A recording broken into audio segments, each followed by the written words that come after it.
Ya Allah, anjeun anu tos maparin soca, namung rumaos soca teh sok dianggo ningal nu teu pantes ditinggal, teu dianggo ngaos ayat suci Al-Qur'an. Ya Allah, anjeun anu tos maparin cepil namung rumaos sok dianggo ngupingkeun anu teu leres, teu dianggo ngupingkeun papatah anu sae.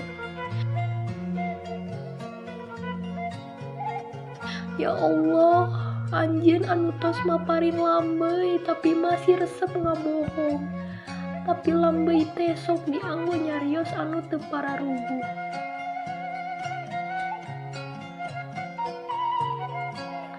Ya Allah, anjeun nu tos maparin panangan, namung sok dianggo zolim ka batur, bari zolim ka diri pribadi. Ieu panangan teu dianggo nebihan ka mungkaran.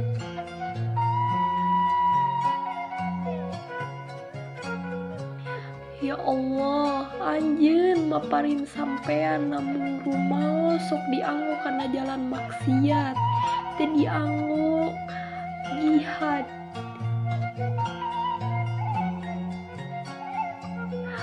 Ya Allah, anjeun maparin akal sareng pikiran, namung rumaos sok dianggo kana ngemutan anu kotor sareng licik. Teu kaemut saupami sadaya nikmat dicabut, dicandak ku nu gaduhna, tangtos moal ningal kaendahan, moal nguping sora nu ngahariring, bakal sepi teu aya sora.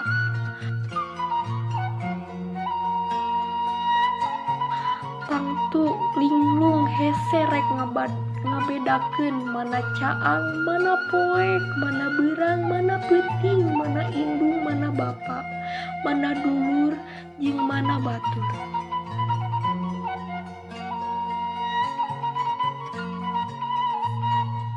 Ya Allah, abdi nampi yuswa dugi ayeuna, namung rumaos lalai dina ngamanfaatkeunana.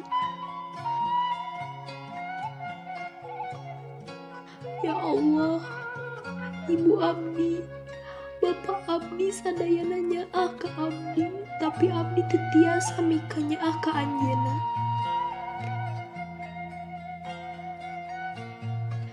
Wargi abdi, guru-guru abdi sadayana mika nyaah, sadayana perhatian, tapi abdi teu pernah merhatikeun aranjeunna. Hapunten ibu, hapunten bapak, hapunten guru-guru abdi sadayana. Rabbik firli wali walidayya warhamhuma kama rabbayani shogiro.